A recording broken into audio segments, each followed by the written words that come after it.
Welcome to the Brand Clarity Podcast, hosted by Visions to Images and Susie Liberatore. The Brand Clarity Podcast highlights several different topics, including entrepreneurship, franchises, and digital marketing trends. Visions to Images helps corporations and franchises with their branding, website, paid advertising, and digital marketing. All right, today on the podcast, everybody, we have Christian Saab with CPG Recruitment franchise. I'm excited to chat with him. Him and I met on LinkedIn, and I really like the company as a whole, and so I'm happy to have him on. Welcome.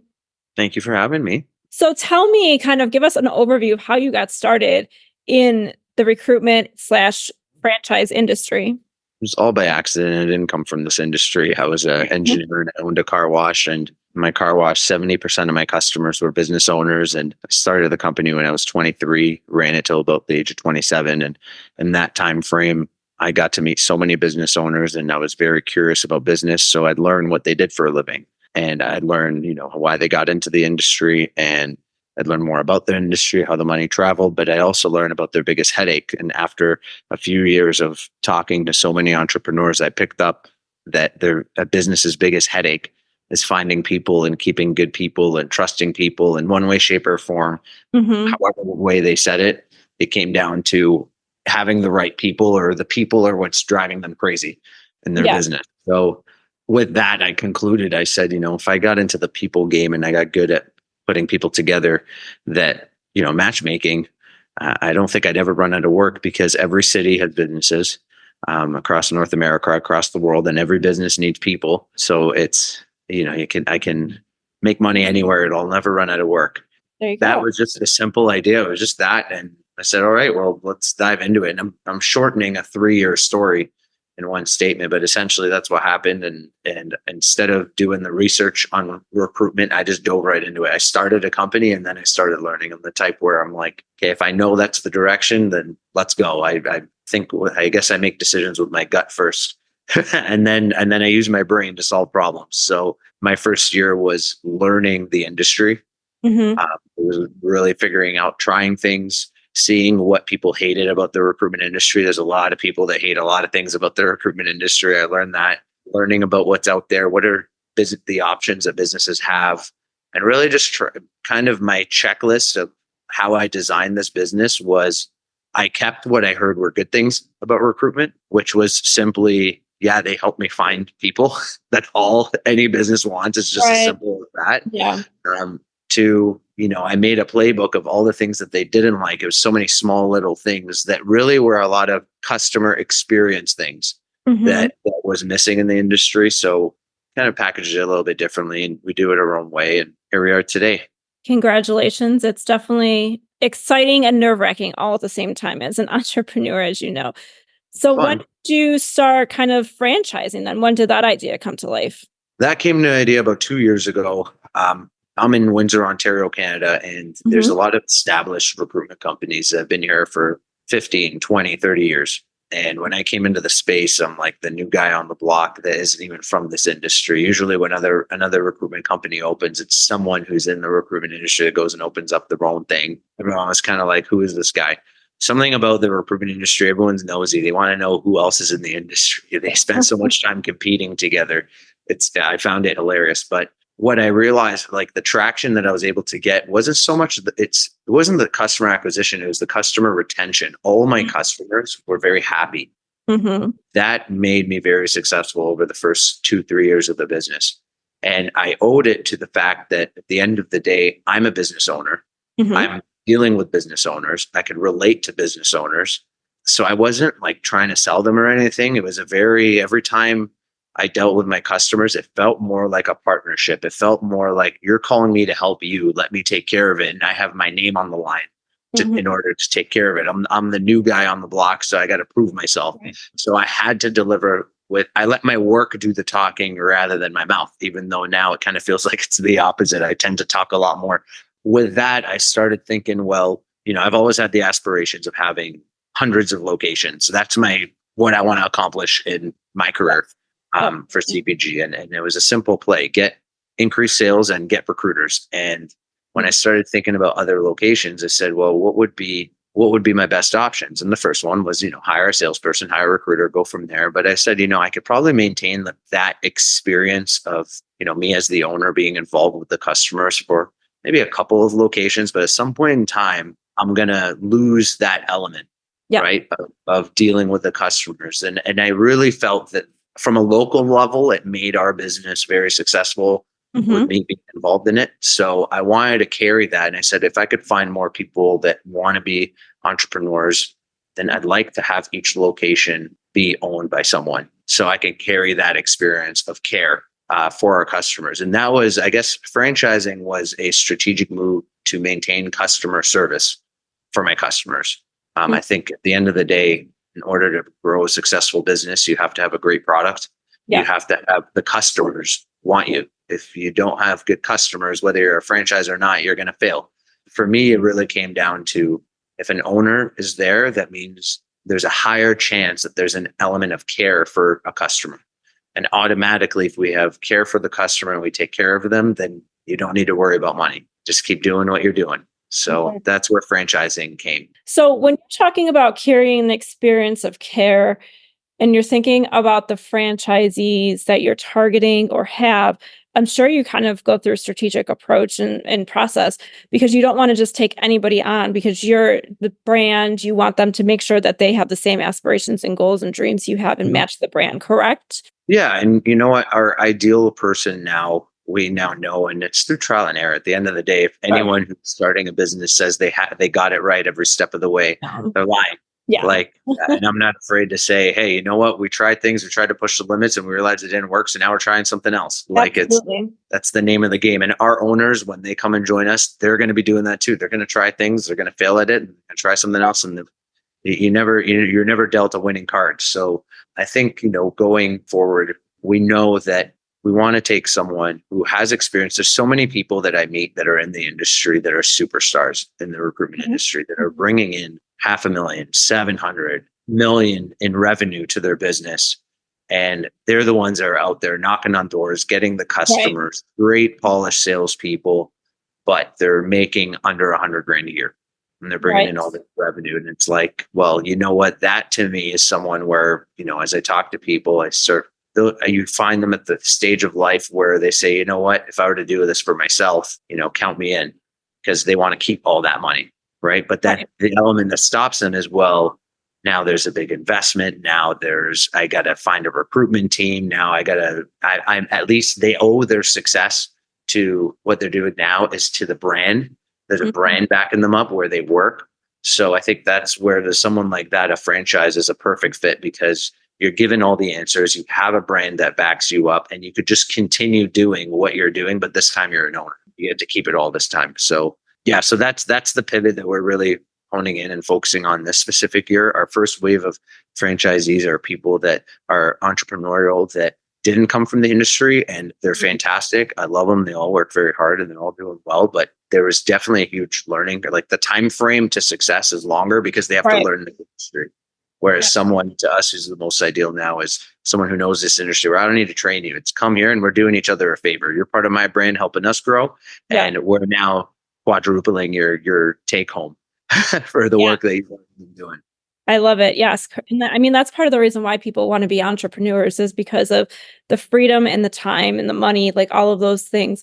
And it's interesting because when I work with other franchisors or brokers or whomever, we're always talking about these things day in and day out. And the biggest thing is if you were to start a business on your own, you have to start everything from scratch. You might not be successful or profitable for 4 or 5 years. You don't have any of that in place.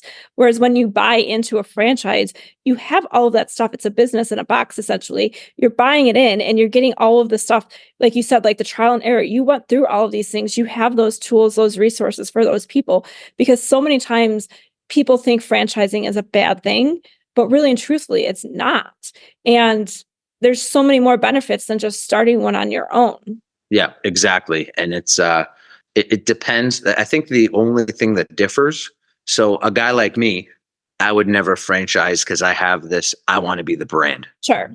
Right. Yeah. And there are lots of people that are but it came at a price. It's been 5 years of investing in this company. Right. Oh, absolutely. Yeah. This is my first year where I don't have a heavy investment plan this year as far as building, after 5 years of Right. doing. So there are people out there that say, you know what, I'm putting my name on the wall. Let's go. Love it. Go for it. But there are extremely successful people that I know that own multiple franchises. Absolutely. Here, even their customers of mine, someone Right. who owns 5 McDonald's or Truth.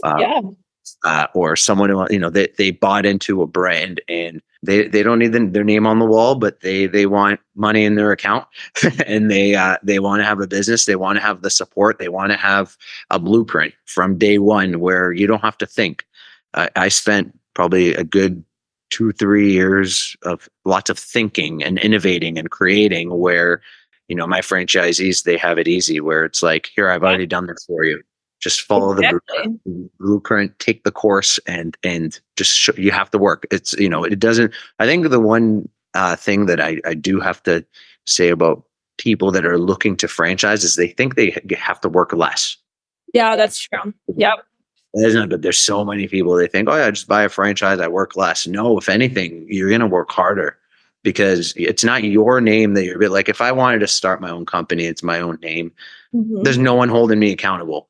If I want to work less, it's the results to what I want to work, but no one's punishing. But when you're buying into someone else's name, there's now targets, you're representing someone else and you have to comply. You have to be held. You have someone holding you accountable because now you're wearing their badge. So you end up working really hard at the end of the day. But that's the positives of it is you work really hard, but you don't have to think. Right. The other because there's lots of thinking and you work really hard and you're all by yourself. And sometimes it's nice having someone to call. Absolutely. That's for sure. No, that's exactly correct. Especially when you come in and you have, ops and marketing and all of that support from headquarters, corporate, you have all of that support on a great level. That's important. Hey there, I want to interrupt this episode with a quick message. If you're listening to this podcast episode and want to learn about branding your franchise or small business, then go to brandingbridge.com. That's branding-bridge.com. So speaking of marketing, what have you found is really successful for you in your marketing? I think you're asking the wrong guy on this one. Because the first 3 years, I didn't spend a cent on marketing, and that's where I had a lot of success. And it's because I think it depends on the phase of the business. Now I'm leaning more towards, marketing, because I think the first step is the most important thing in the beginning stages. Year one of a business isn't the number of customers you get. It's the reputation that you build. I think it's in the first year when no one knows you, what carries the most weight is it's a new company, but gosh, did they take good care of me, and I would use them again. Kind of like a brand new restaurant opening. You get this buzz of a brand new restaurant opens. You show up the first time and they disappointed you, you never go again. And in a year, the business is going under. But there's a lot of restaurants I know that barely advertise, and you go to them and you're very happy with their experience. I think for me, that was number one. For me, that was my focus wasn't number of customers. My focus was, let me get one customer, make them the happiest person ever, and then I'll get a second customer. But now being a few years into the business, marketing factors in because now the reputation's there. And now, as you grow, your business grows, there's more overhead, there's more expenses. You need other avenues of acquiring more customers that is past the bandwidth of one single human being knocking on someone's door. Right. That's just leveling up. That's choosing what levels you want to cross, right? I could have chosen to be, one guy, one employee, one recruiter, bringing in, call it, 400,000 a year, and low business, just people calling me direct, keep it local, keep referrals, all this stuff. And I never needed marketing. It's just people, I kept my set of customers and call it a day, but I wanted to cross that level and pass it to the next step. And there's certain levels that humans can't meet that marketing does. So I think that's the tipping point where marketing is very successful, and it depends on the industry of what type of marketing that you're going to do. I think in the nature of my business, it's more brand awareness than it is like a click now and let's book an appointment. because my customers, we have nothing to convince them to buy. My customers have to be people that are hiring, first step. And two is have to have a very difficult time finding people. Because someone could be hiring, but they put up a posting and they find the people, no problem. They've got staff in place to help them. They can find those two things have to happen at the same time, that they're hiring and they can't find the people themselves. So once that group of people meet us, there's nothing to be sold. It's they need to know that we exist. They need to know that, you know what, we're having a hard time. Let's reach out to this company. Or when we reach out to a company, it's yes, we've heard about your company before. And then the transition to closing them is very easy because all we have to do is say, well, tell us what you need help with. And yes, we could help you. And if we do a good job, this is what you're going to pay us. Pretty straightforward. Yeah, absolutely. Brand awareness, brand recognition, all that is so important. I mean, and it takes people, I don't know, the average is like 7 to 8 touch points, I believe now, right? So they have to see you over and over and over again before they will purchase from you or come to you, right? And so that's why all of those little marketing pieces that you're talking about now is coming more to life. I believe at the beginning, like you said, you're the name of the brand, you're the new guy in town, like all of that is amazing. And then, yes, when you're looking to level up, that's when you start to push out some more and more marketing. So I really enjoyed that story because yours is different than most people, because most people will dump money into ads or this or that. And sometimes they get good results, but sometimes they don't. Yeah. And I'm all about having conversations and personalization and being the face as well. So I get that. Yeah. There's so many factors to it too. Like, like we're a high ticket item. We're not selling something for $100. We're selling something for Agreed. Yeah. 1,000. My average customer spends about 20 to 30,000 a year. That's not I saw them online and I click buy now. That's a relationship that was built. Exactly. This is a partnership. This is like, it's not like ordering lunch. Like, what do we want to eat today? It's fairly a big decision that they trust me with. Because on top of that, the topic is, I have to help your company grow because I'm finding people for your company. So, like when you think of if you're going to hire someone for your business, you take it very seriously because you have to bring in the right person. Right. So it's something that's intimate. It's something that's personal. It's not a transaction. It's a partnership. And in order for someone to do work with us, they have to trust us. And that trust doesn't come from just a marketing campaign. A marketing campaign may get me on the radar for you. How I conduct myself as we meet each other, get to know each other. Usually I acquire a customer 3 months, 6 months, a year after I met them. And it's not me chasing them. It's me just, hey, like one of my customers, for example, is a local restaurant and they knew what I do for a living for 2 years. But I go to the restaurant, I keep relevant with them. I built relationships with the owner's son. Like we never talked about work, but it's when the day came that they needed someone, they picked up the phone and called me. And that's I think the secret of being an all-star in the industry is having a lot of those relationships over time. But marketing is what starts these relationships. It's from there as you have to take it and continue it, right? Absolutely. 100%. Okay. So my last question for you is if you had any advice to anybody who's looking to get in the franchise industry, what would you tell them? For someone who's getting in the franchise industry, irrelevant of the brand, you have to make your decision with your gut feeling. We get the part that I don't like about the franchise industry, it's a necessary evil, is the paperwork and the legislation and the laws behind it. Yep. I hate, I wish I'm the type of person where it's like, I like you, let's shake hands and work together. Right. So, but unfortunately, I'm forced in a corner where I have to, if someone's interested in my brand, I have to send you a 200-page document that's designed to scare you. Yeah. Yeah. So I think, and it takes away from the excitement of wanting to start a business. There's phases of franchising that could be overwhelming and terrifying. And then once you get lawyers involved, you're paying them to scare you. So you're paying them to tell you reasons not to join, or else why would you get a lawyer, right? Right. You're going to hand over to your lawyer a disclosure document. You're paying them for them to tell you this is why you should not sign the document, which is the total opposite.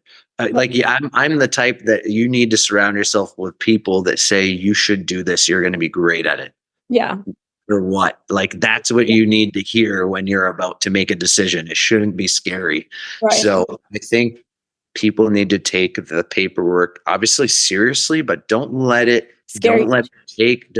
be so like that shouldn't be the decision maker. Right. The decision maker should be, how did it feel when we were talking to these people? Do we feel like we trusted them? Do we like the brand? Do we believe that this is what we want to do for a living? Right. Yeah. It all comes down to that. Do you want to do this for a living? If you're making a decision off of a piece of paper that says, yeah, you're going to make this much money, you're going to fail. You could go buy a McDonald's tomorrow, the most proven system on the plan, the most proven franchise. And if you hate restaurant industry, if you hate kids, because all your staff is going to be children, people in school and people in trying to put them through schools, or even you're going to have people that just came out of jail, like it's minimum wage jobs. Like, I'm just being real with you. If you don't like the smell of grease, if you don't like the 24-hour work because it's open 24/7, that's if you're not that, then great, you could be handed the best system in the world, you're going to hate it and want to never want to do it again. So there has to be an element of what am I going to naturally be good at to do this for a living? B is, I met with a brand and I really like the people that are there. Okay. And you could see yourself being a teammate with the people. Right. That should be your biggest decision maker. If you know you like that this is what you want to do for a living and you love the people, join the franchise. The paperwork, believe me, for every franchise, you've got lawyers that are drafting paperwork that are there to make life difficult for both parties. So just treat that at a grain of salt. Make sure to get a good deal in there, but that shouldn't be the reason why you shouldn't join a brand. Absolutely. Okay. I love it. Thank you so much for sharing. Yeah. And then, and we'll put your link in the bio and people can connect with you. You know where to find me. So, all right. Thank you so much for inviting me. Thank you, everybody, for listening in on today's Brand Clarity episode with Susie Liberatore. 2 things. First and foremost, please, if you liked this episode, please subscribe and leave some positive reviews. Also, don't forget to sign up for Stop Sending Your Customers to the Competition and get my insider secrets to compelling branding that converts. You can find that at branding-bridge.com. It's a free workbook for you to check out right now, all of the branding techniques and strategies that I use for my paying clients.